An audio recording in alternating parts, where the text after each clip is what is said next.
If you turn to the back of your first page of your notes packet, you will see some structures that look like this.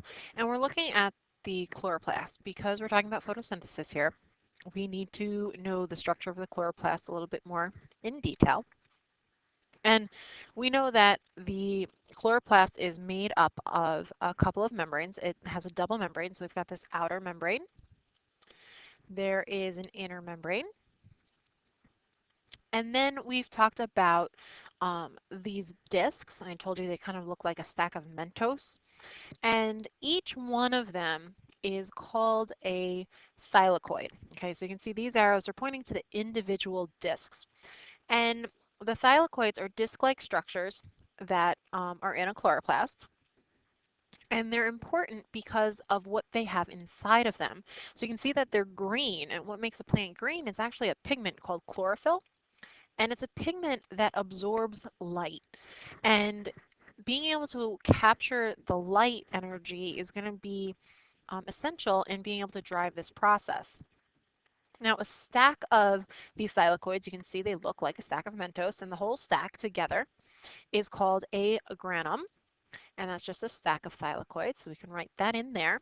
And the last thing we have here is the stroma, and that's going to be important because part of the reaction in photosynthesis is going to take place in that liquid space that is outside of the thylakoid but still within the chloroplast.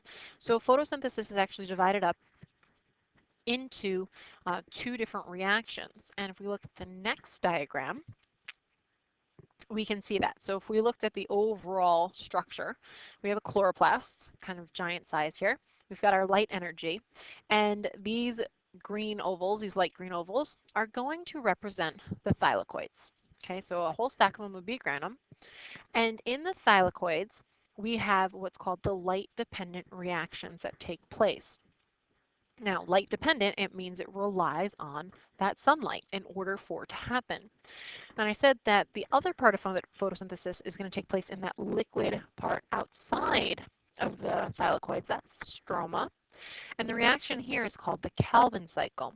So this is a two-step process in order to make that glucose. Another name for the Calvin cycle is also the light independent reaction, because light is not needed for this part of the reaction to take place.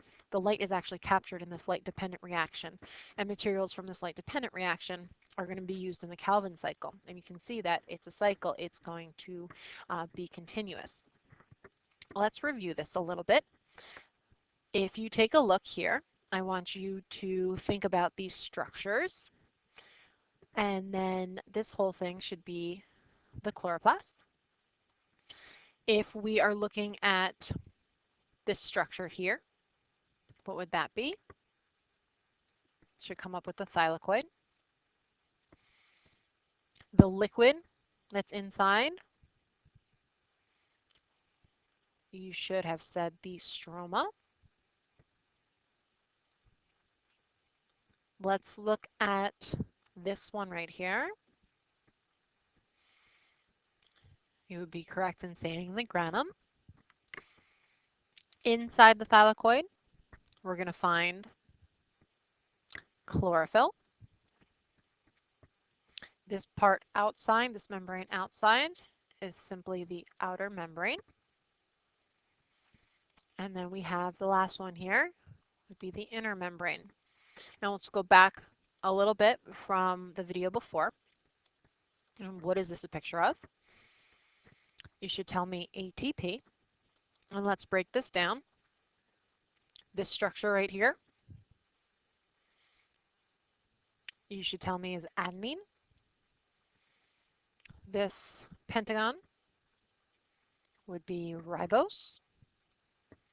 The chain over here are phosphates, and then our adenine and ribose together is known as adenosine.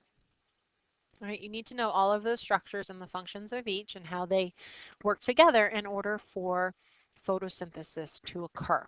Okay, if you need to review the lesson on ATP and how the phosphates break off and become ADP, go and do that now so that it's fresh.